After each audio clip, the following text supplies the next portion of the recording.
be said, and I hope will be said in time in the future, to explain or to clear up the fog, to clear away the fog that kinds of interfere with our seeing those two personalities as they really were, as I believe they really were and really existed. And that is Farad, the mystic, or the um, reformer in his own mind or in his own way of the behavior of African American people, and the Honorable Elijah Muhammad, who believed in him, identifying him as God in the flesh, or God incarnate, the promised savior for all black people, and a Muslim. He identified him as a Muslim, and became his messenger, the messenger of that person, Farad, and served him very faithfully almost up to the very last years of his life. I hope that one day enough will be said, given from accurate information sources about those two personalities to help clear up a lot of confusion surrounding those two personalities. On the outside, they appear dangerous to a society, and appear to be racist and fanatical, but I'm convinced that the Honorable Elijah Muhammad was not racist, he was not fanatical. He was not racist, he was not fanatical. And I'm convinced that he had a plan, and he didn't himself see himself in that plan all the way, but he saw himself having a part in that plan, and at the end of that plan, he didn't know he indicated that he wasn't too sure of just how the end would be, but he had a good idea, and that idea was given to us as a promise that the religion would be established. We have many senior members or pioneers in our community, we call them pioneers, in the following of the Honorable Elijah Muhammad, who are now with us. I don't identify any Muslim group as being in my following, and I follow the Prophet Muhammad, and I say that we are all followers of the Prophet Muhammad, as with all Muslims in the international world. And I would like to speak of them as Muslims in my association, rather than as followers of myself. We all have leaders, and we should have leaders, and I pray God that more of us can qualify and earn the respect of people and be called leaders, but we don't put a lot of importance on leaders and followers, except when we are talking about the Prophet, who is the leader of all Muslims, and the following, which is about 1 billion Muslims now internationally or worldwide. Without going into, I believe there'll be a lot of description of the Nation of Islam and what it was about. It'll be given during this Beit Cal presentation. So I will not spend a lot of time on that. I will simply address the topic, growth and impact. Growth and impact, how Islam has grown and how it has impacted upon the life of African Americans and upon the American society.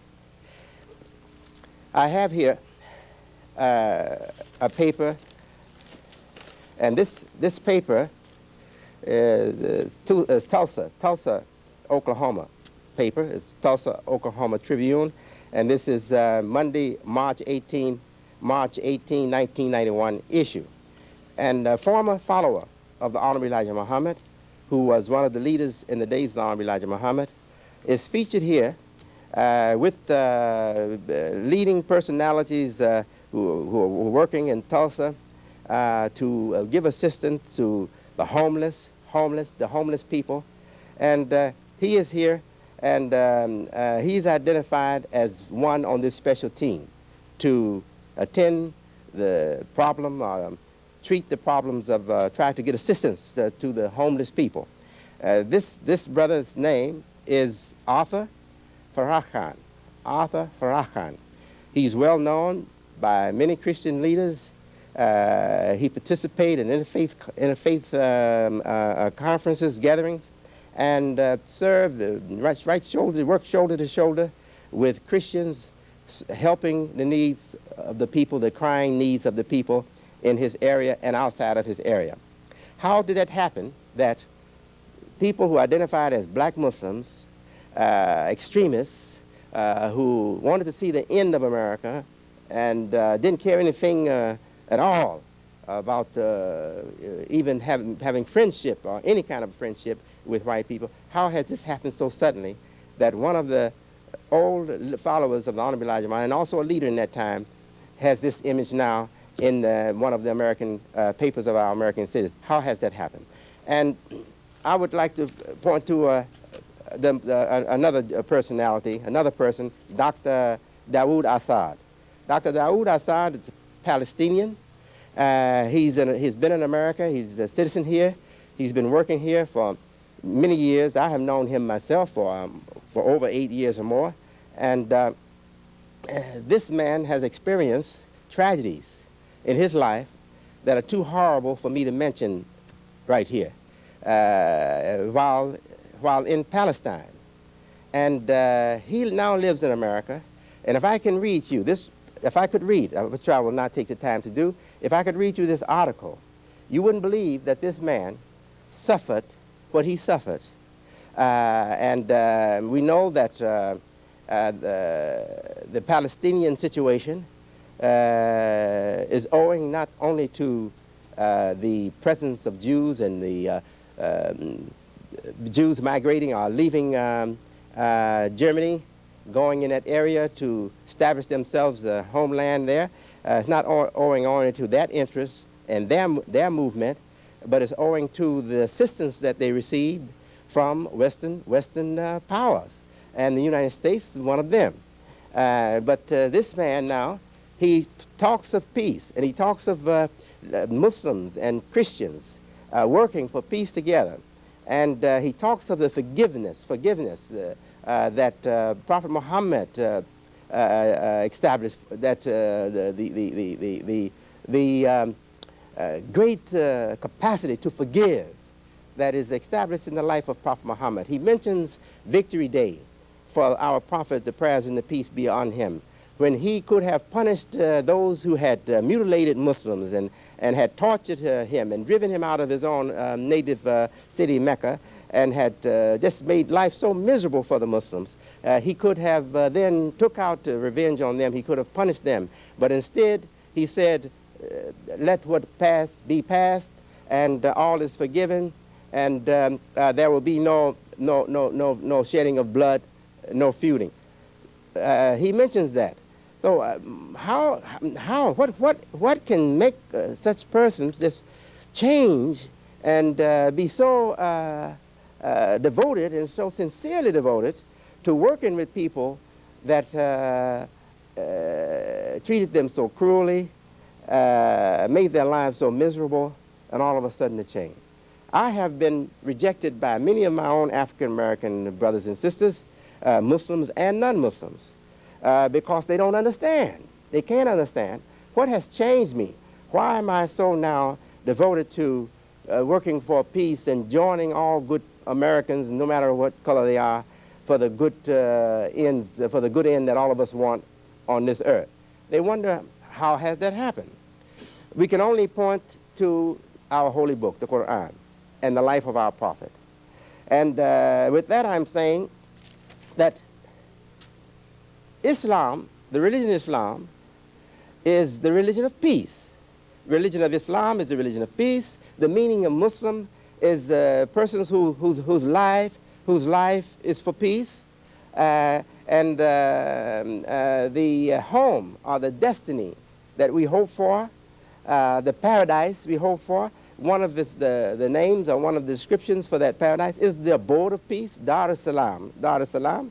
Muslims, in spite of what we see in the media, terrorists, and the reports of fanaticism in Muslim society, even our prophet have been done a great disservice old books on our prophet have depicted him as a fanatic. In spite of all that, we now see great change in America, and we see Muslims being welcome in America, and all of that we owe to the Quran, our holy book, and to the life of Muhammad the Prophet. That is our guide, our guide, our human guide,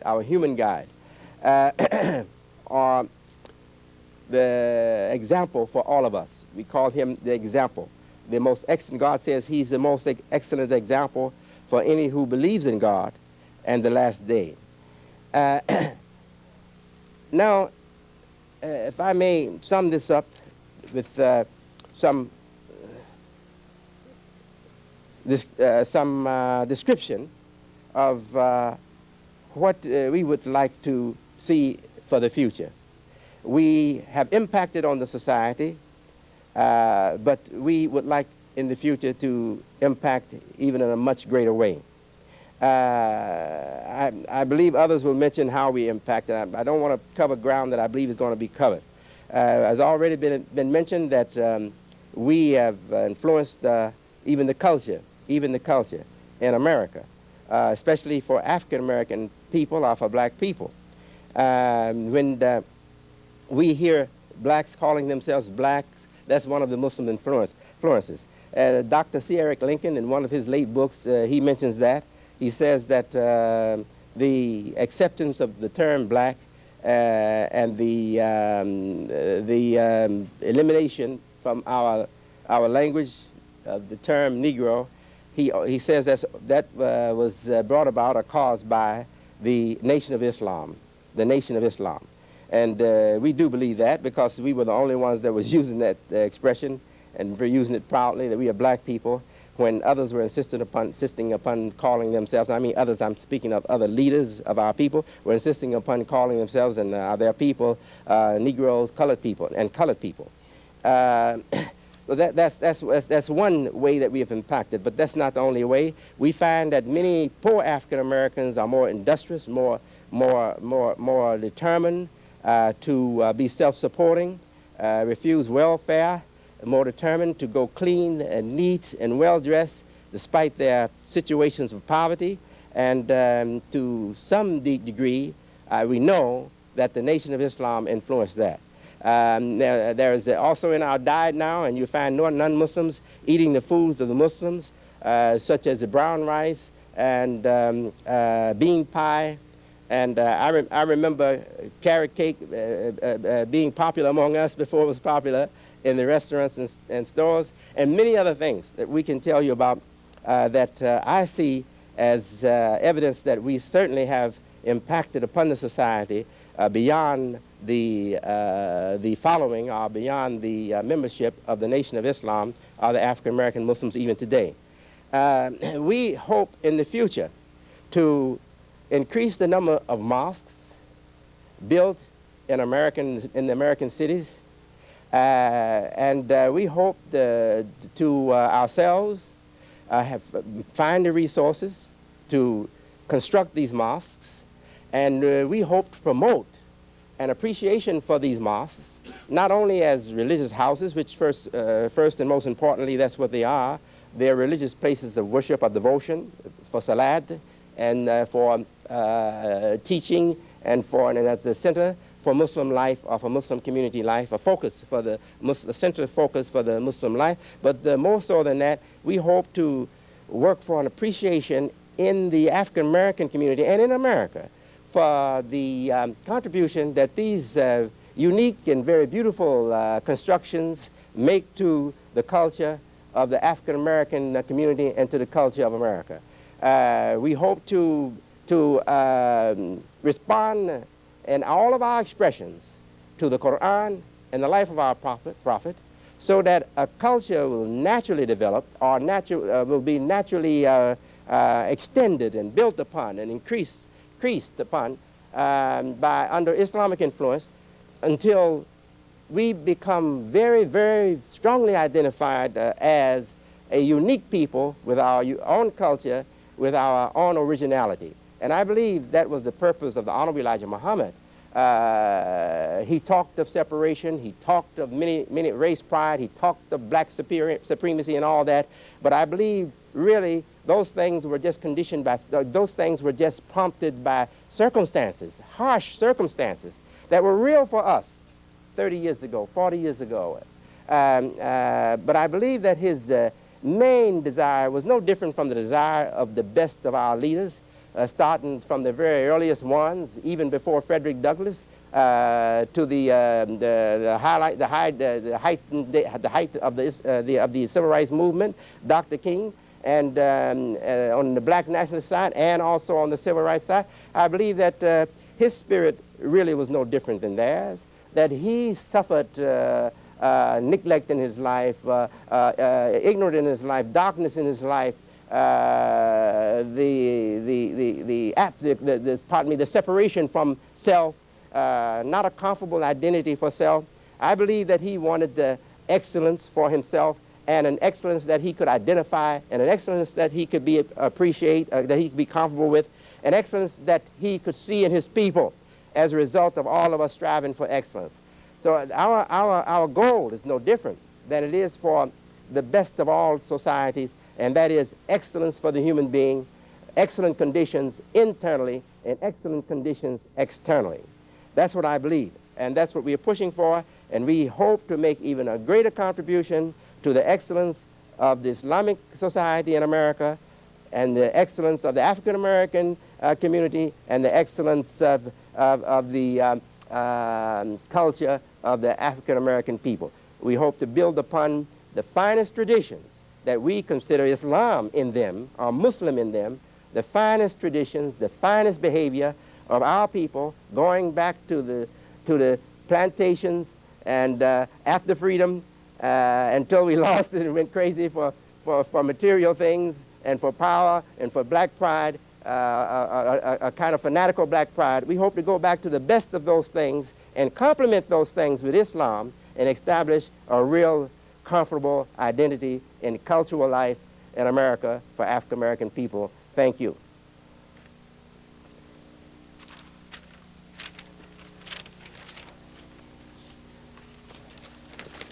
Ladies and gentlemen, Imam W.D. Mohammed, Muslim American spokesman for Human Salvation. We now go to Davidson Conference Center and take up with Sister Joan Sabri as she speaks with one of the resident imams of Los Angeles, California, who have just heard Imam W.D. Mohammed speak on Islam, its growth and impact in America. Sister Joan, are you there? And boy, it's very difficult for us to stay in our seats. We're so excited over here. This is really, again, I have to say, a great historic occasion. I have with me right now Imam Sadiq Safir. He is the resident imam of Masjid Ibadallah here in Los Angeles. Imam Safir. Assalamu alaikum. I would like to extend to Imam Waithuddin Muhammad and to the distinguished panel the greetings of Assalamu alaikum, and we welcome you to Los Angeles. Over here, the conference hall, we are extremely excited for the profound insight that you really represent. And I know that over the 300,000 Muslims here in Southern California, you really represent and speak to our concerns and also to the concerns of the people. May the peace and blessings of God forever be upon you. Thank you, Imam Safir. Well, we're waiting, we're excited, we're writing questions down. I've had questions already come back, and we're on a roll over here, and we're ready to bring it back to you, Brother Sabir, so that we can keep going. All right, thank you, Sister Joan. Remember, the trouble number that appears on your screen. If you're having any difficulties calling in with your questions, by all means, use the number so that we can clarify any difficulties that you may be having. Those of you who are on the line with your questions, hold on to them. We will be getting to the second part of our program where we will be formulating those questions and taking those questions. Next, we want to go to our next panel member who was introduced by our guest host. Imam Hassan had gave us a brief bio on Sheikh Tajuddin bin Shuaib. We want to go to Sheikh Shuaib now, and we're going to do it in more of an informal type setting. We won't go to the podium, but we're going to ask Sheikh Shuaib to give us a few comments right from his seat here. Sheikh Shuaib, Assalamu alaikum.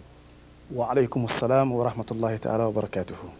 Sheikh Shuaib, we've asked you to be a part of the program here today for the purpose of furthering what Imam Mohammed has said and what everyone is echoing about the growth of Islam, its impact in this country. For our audience, please, if you can first tell us, what is the meaning of a sheikh? Well, I'm deeply honored to be here on this panel, on this beautiful campus, USC. And I'm also very, very honored for Imam Muhammad, the son of Elijah Muhammad. As a matter of fact, my coming to America was really the result of his rise to office of a chief imam, as it was known in mid-70s. The word sheikh, spelled S-H-E-I-K-H or whatever, have different spellings and have different pronunciations. In America here, the word sheikh sometimes is a very bad word, as they change the pronunciation to sheikh. However, having said that, the word sheikh is an Arabic word which means an old person, somebody who has aged. However, the word is used in the Islamic studies programs to indicate the graduates in the Islamic studies. And the relation between the age and naming the graduate sheikh is that age typifies wisdom and seasoned individual, as we say here, a seasoned politician or politician. In Islamic studies, a seasoned politician or seasoned scholar in Islam is called sheikh to indicate wisdom, meaning if you acquire the studies and the programs set up for the program, you become old in wisdom, not in physical. That's really the meaning of the word sheikh. Sheikh Tajreem bin Shuaib, please tell us of your earliest impressions of Islam in this country as you reflect on your childhood and growing up. How was it perceived by you as you were growing up? What were told to you about the growth of Islam in this country? Well, I grew up, of course, in Ghana. I was born and raised in Ghana by my father, who's still living, Sheikh Shuaib, a beautiful gentleman. I wish he's here. I grew up as a child, and you know, in the Western world, after Second World War, America became into the scene. And the name of America is something which sends a chill to the bones of people, especially in the third world countries. When you hear America, you hear about the John Wayne movies, you hear about the jeans, you hear about land of plenty and land of many things. The only thing you will ever think associating America with was the word Islam.